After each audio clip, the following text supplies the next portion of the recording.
Before he was a top advisor in Donald Trump's White House, Jared Kushner's real estate company filed false paperwork in New York City claiming it had zero rent-regulated tenants in buildings that, in fact, had many, which led to the company being able to sell the properties quickly for millions in profit, reported the Associated Press Sunday.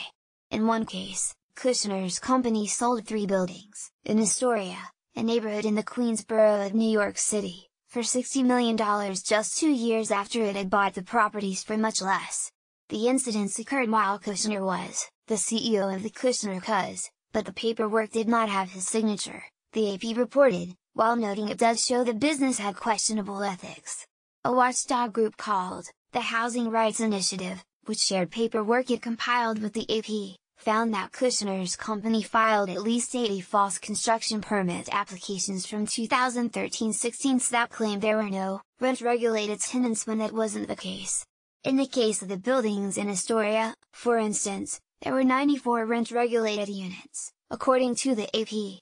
Keep up with this story, and more by subscribing now. White House senior advisor Jared Kushner participates in a prison reform roundtable with U.S. President Donald Trump in the Roosevelt Room at the White House. On January 11, 2018 in Washington, D.C., Mark Wilson/Getty Images, the Kushner Cuz, told the AP in its exclusive report that it would not deny tenants their due process rights while also saying such documents are outsourced to a third party and reviewed by independent counsel.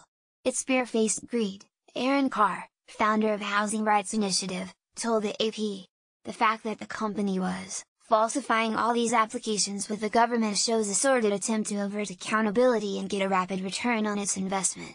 Kushner, the son-in-law of President Trump, has had an especially embattled tenure in the White House.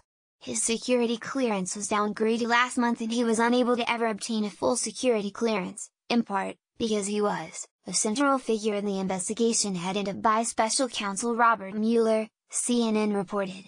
Most recently, a report this month from NBC News alleged that Qatari officials had damaging information about the United Arab Emirates' influence on Kushner but chose not to hand over to Mueller in fear of hurting the nation's relationship with the White House.